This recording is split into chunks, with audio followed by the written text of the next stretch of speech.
Olá pessoal, meu nome é Graziela, mas podem me chamar de Tia Grazi. Eu estudo Letras Espanhol aqui na Universidade Federal de Uberlândia, a UFO, e também faço parte do PET Letras. Oi pessoal, meu nome é Maria Fernanda, mas podem me chamar de Tia Mafê. Eu faço Letras com habilitação em francês também na UFO e faço parte do programa do PET. Muito bom. Olá pessoal, e assim a gente vai fazer uma indicação de um livro para vocês hoje. É um livro bem legal, bem fininho, a gente consegue achar na internet, na biblioteca, depois a gente pode até tentar disponibilizar para vocês pelo grupo do WhatsApp. O livro se chama O Portão do Paraíso, a minha versão também é a impressa. O Portão do Paraíso, da autora Giselda Laporta Nicoleles. Esse livro, meninos, foi publicado lá em 2001, faz já um tempinho, né?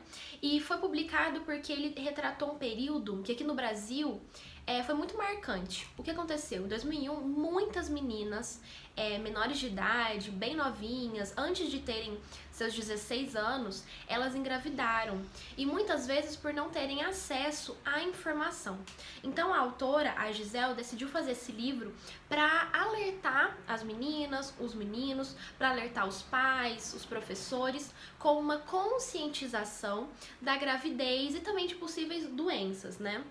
Então, eu vou falar um pouquinho sobre a obra para vocês e depois a Mafer vai falar um pouquinho sobre algumas reflexões desse livro. Vamos lá? Bom, então agora eu vou falar um pouquinho da obra e eu vou começar citando a primeira frase do livro. Esse livro, né, O Portão do Paraíso, ele seria como um diário da nossa personagem principal, que se chama Thaís, e na época ela tinha por volta de 12, 13 anos. Então ela escreve assim pra gente: Meu nome é Thaís e tenho 13 anos. Antes eu não gostava desse nome, mas a minha vida mudou tanto. Por isso resolvi escrever este diário, só para desabafar. Ninguém pode ler além de mim. E assim ela começa, gente, contando uma história que aconteceu com ela, né? Contando uma vivência que aconteceu quando ela tinha 12 anos, então no ano anterior. Bom, eu vou contar resumidamente para vocês e assim quem tiver interesse pode estar lendo esse livro depois. Ele é bem fininho, ele tem por volta assim de 80 páginas. Não é uma leitura difícil, é uma leitura muito legal. Bom, então a Thaís começa a contar da vida dela. Ela era uma criança normal, como, né, uma criança normal, uma pré-adolescente já, com seus 12, 13 anos. E ela estava passando aí por um percurso da primeira menstruação, o que era isso. E ela morava na casa dela, né? Era uma casa simples, ela morava com os pais e com 2 irmãos mais velhos. Então ela era a única menina da família, né? Além da mãe, claro. E, bom, ela tem a primeira menstruação dela e a mãe dela não conversa muito com ela, a mãe dela trata a menstruação como se fosse algo sujo e feio, e a gente sabe que é uma coisa extremamente natural e que não precisamos pensar assim da menstruação, que é uma coisa completamente medo, né? é uma coisa completamente natural, limpa, é do nosso organismo. E é só pra falar que tá tudo bem todo mês, né? Por isso que nós temos a menstruação. E ela tem muita dúvida sobre isso, e a mãe dela não conversa com ela e ela acaba menstruando e não sabendo por quê, nem como reagir, e ela tem tantas dúvidas, gente. Ela tem dúvidas sobre como engravidar, como que se engravida, como que um bebê para na barriga da gente, como que o bebê sai da barriga da gente, como que ele entra. E ela tem dúvidas e ninguém responde essas dúvidas, ela tem vergonha de falar com a mãe dela e não vê em nenhuma outra pessoa uma ajuda sobre tirar essas dúvidas. Bom, com isso, um certo dia, um primo da Thaís, dessa nossa personagem principal, ele já tinha por volta dos seus 20 anos e ele era do norte do Brasil, lembrando que a história se passa em São Paulo. E bom, e ele pede se pode vir morar na casa deles, né, que era na casa dos tios dele, porque ele arranjou um trabalho em São Paulo e ele pergunta se pode ficar por lá pra ter onde morar. Bom, os pais deixam, seria um sobrinho, né, então, e ele ajudaria nas contas e ele vem morar junto com a família de Thaís. Até aí tudo bem. Até que um dia, esse primo, que se chama Gelsimar, lembrando que ele já tinha 20 anos, era já maior de idade, e a Thaís de menor.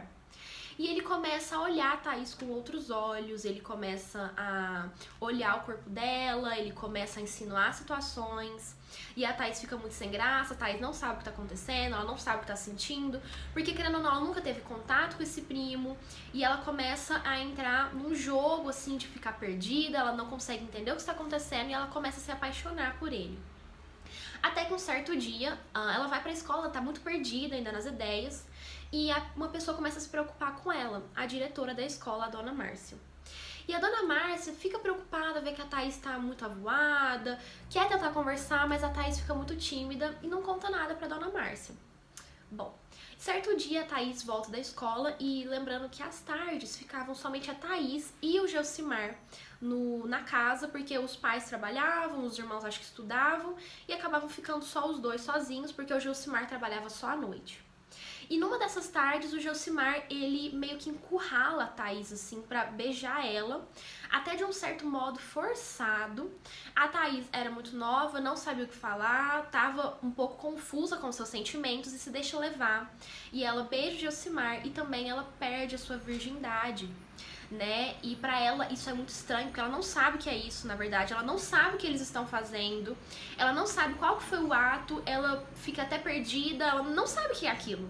Ela só confia nele e deixa. E, bom, com isso, né, como não houve nenhuma proteção, que é o que a gente vai falar um pouquinho depois, e de uma maneira forçada, sem explicação, sem consentimento, com o passar do tempo, a Thaís começa a sentir umas coisas estranhas nela, ela começa a sentir muita tontura, ela começa a ficar com muito enjoo, ela não consegue prestar mais atenção na aula, e novamente a dona Márcia, a diretora, percebe que a Thaís está estranha, chama ela pra conversar e pergunta: Thaís, tem alguma coisa acontecendo? E a Thaís fala: bom, eu acho que me apaixonando, tô gostando de uma pessoa, mas aconteceu umas coisas meio estranhas, ele é meu primo, ele é mais velho, e eu não sei o que tá acontecendo comigo. E com isso a dona Márcia já entende o que é e pede pra conversar com a mãe de Thaís, onde ela fala pra mãe da Thaís, né? Olha, senhora, eu acho que a Thaís está grávida, ela não sabe o que é isso, ela não sabe o que tá acontecendo e eu acho que foi de uma maneira forçada por uma pessoa mais velha. A mãe da Thaís fica muito chocada porque foi assim, na casa dela, foi um desrespeito com a filha dela, um desrespeito ao corpo da filha dela e com os pais também e tudo. E realmente a gente descobre que a Thaís está grávida de Gelsimar, do próprio primo. E isso gera uma confusão muito grande, porque a Thaís não imaginava que estava grávida, ela não imaginava que aquele ato que aconteceu engravidasse, ela nem sabia como se proteger de uma pessoa, né, nem como falar não, ou como se proteger do ato, e que a pessoa era mais velha, era um primo. E com isso a Thaís, ela engravida, né, e ela passa por um processo muito complicado, ela não quer ir mais ir pra escola porque ela tem vergonha. Mas uma pessoa que é muito importante na vida dela é a dona Márcia. A dona Márcia se dedica em conversar com ela, explica tudo, explica como se proteger, explica como dizer não, e com isso a dona Márcia é um papel principal, é uma pessoa principal na vida de Thaís. E tira todas as dúvidas que a Thaís tinha até então. A dona Márcia se dedica a conversar com ela sobre menstruação, sobre gravidez, sobre atos sexuais. Então é uma pessoa muito importante. E com isso eu vou ler só o trechinho final pra gente então fechar a nossa obra.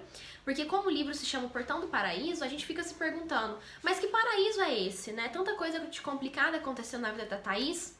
E ela tá conversando inclusive com a dona Márcia e ela fala: mas que portão, que paraíso é esse, sabe, dona Márcia? A dona Márcia responde: Thaís, o paraíso não é um lugar fácil. Ele é difícil, cheio de desafios e de dúvidas. Se não fosse assim, não seria um paraíso, seria um lugar muito sem graça, não é mesmo? E a Thaís termina com a última frase: e eu consigo ser feliz nele? E aí eu pergunto pra vocês, né, o que é felicidade, como se proteger, várias questões que a gente vai falar logo mais. Espero que vocês tenham gostado da obra. Se tiverem interesse, leiam, pesquisem, porque é um livro muito legal e muito gostoso e também deixa muitas perguntas pra nós. Pessoal, agora, diante do que a Grace contou pra vocês, eu vou fazer algumas reflexões sobre essa história, né, sobre o que aconteceu com a Thaís. E o que aconteceu com ela se enquadra em um caso de pedofilia, porque o seu primo era mais velho, ele já tinha consciência do próprio corpo, ele já era maior de 18. E a Thaís não, a Thaís tinha apenas 12, 13. Então, é importante a gente entender que a criança ela não tem consciência sobre aquilo que está acontecendo.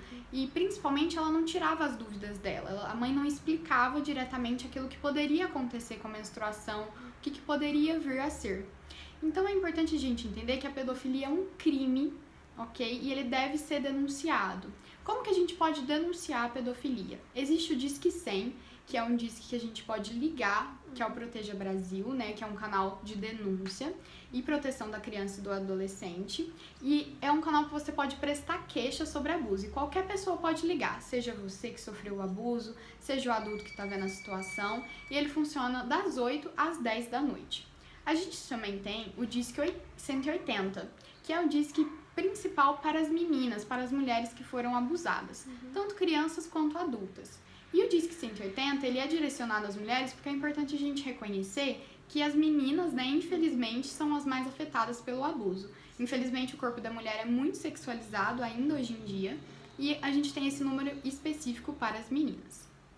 A Unicef também tem um aplicativo que chama Proteja Brasil, né, que é um aplicativo que você pode conversar com eles, né, e eles sempre mantêm um anonimato da vítima. Então, se você não quiser dizer, se você acha que é um perigo dizer que você foi abusado, é importante a gente falar pelo aplicativo, porque você vai manter o anonimato. Infelizmente, nos disques a gente tem que dar algumas informações para eles poderem tomar coisas cabíveis, né, providências cabíveis. Se o abuso acontecer e você tiver consciência desse abuso, é importante se dirigir também à delegacia mais próxima e acompanhado de um adulto que você confie, ok? Um adulto que você sabe que vai acreditar na sua história. A Thaís teve a diretora da escola e um adulto que acredite em você. Porque na delegacia você vai ter a oportunidade de fazer o exame de corpo de delito, que é um exame que pode te ajudar na lei, né, que pode comprovar que você foi abusado, porque pode existir digitais e etc. no corpo da criança que foi abusada. Se a pessoa a qual você recorreu para poder falar do abuso não acreditar em você, é importante você ir em algum adulto que acredite, ou até mesmo na gente, nos tios do ABC do Glória, falar, olha tio, aconteceu isso, eu reconheci isso, né, na minha família e eu gostaria de denunciar. A gente vai acreditar em você e a gente vai tomar as providências. E como que a gente reconhece, né? Mas, Mafê, o que é esse abuso? Como que eu reconheço que isso foi um abuso em mim? Gente, a pedofilia é uma doença e ela deve ser tratada como tal. E também é um crime. Então, ela é um crime sexual em que o agressor, ele tem vontade, né? Ele tem desejo, como o primo da Thaís teve, por uma criança, por uma pessoa mais nova. E é importante a gente entender que qualquer feitio sexual, que qualquer olhar diferente, que qualquer palavra diferente é considerado pedofilia. Então, se você tem um tio, uma tia ou algum parente próximo que fica querendo que você fique perto dele, que fique te tocando, que coloque você num lugar sozinho, que coloque a mão nas suas partes íntimas, né, nas suas partes sexualizadas, no peito, no meio das pernas, etc. Isso tudo é considerado pedofilia, porque você ainda não tem consciência sobre o seu próprio corpo. E a partir dos 14 anos, né, depois dos 14 anos, se isso acontece sem o seu consentimento, o consentimento da criança, também é considerado abuso sexual e também é um crime. Então é importante que a gente fique atento a tudo isso, porque a pedofilia ela pode gerar traumas, né, na criança e na vida adulta. E até mesmo, no caso das meninas, uma gravidez. Com a história da Thaís, é importante a gente entender como que a gente se impõe sobre o nosso corpo. Então, sempre que alguém falar, algum parente próximo, ou alguém que você conheça adulto falar, senta aqui no meu colo, ou vamos ficar sozinho, é importante a gente dizer não, não quero, não me sinto confortável, vou falar com a minha mãe, vou falar com o meu pai. E se esse adulto te ameaçar, é importante vocês não terem medo, vocês estão amparados por lei. É importante a gente reconhecer um abusador e evitar que ele faça isso com outras crianças, né?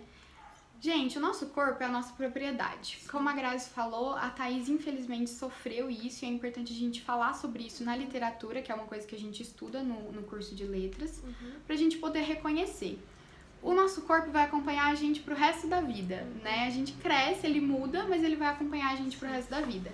E ele deve ser tratado como a coisa mais sagrada que a gente tem, porque é com ele que a gente viaja, que a gente estuda, que a gente brinca. Então, a gente precisa ter carinho e cuidado com ele. E os adultos, ao mesmo tempo, entender que é nosso, que nós vamos desenvolver o nosso corpo no tempo certo. Então, a vida sexual, ela deve ser iniciada com uma pessoa que você tenha carinho, com uma pessoa que você tenha vontade, com consciência do que você esteja fazendo, usando preservativos. Que te respeite, né? Que te respeite o seu corpo, respeite até onde você quer ir, né? E então é importante que as duas pessoas estejam em consentimento. fazer isso antes de uma criança chegar na puberdade, chegar na vida adulta, menstruar ou passar pelos processos de puberdade é abuso. E isso gera traumas e consequências para uma vida posterior que você pode ter. Então, crianças, sempre atentas a isso que pode acontecer, infelizmente, que nós temos no Brasil, que aconteceu com a Thaís e temos em qualquer lugar do mundo. Então, fiquem com essa reflexão, fiquem cientes de que o corpo de vocês é de vocês e que vocês precisam ter o maior carinho e cuidado com ele, né, Grazi? Sim, qualquer dúvida, qualquer comentário, qualquer desabafo, podem chamar a gente ou qualquer outro tio, né, do ABC, a gente tá aqui pra isso. E também deixar essa indicação de livro pra vocês, que é um livro legal, interessante e real, pra nós lermos, quem sabe, um dia, tá bom? Então, um beijo, né? Um beijo, Tchau, muito gente. obrigada, tchauzinho pra vocês e qualquer coisa pode chamar a gente. Sim. Beijinho, tchau, tchau!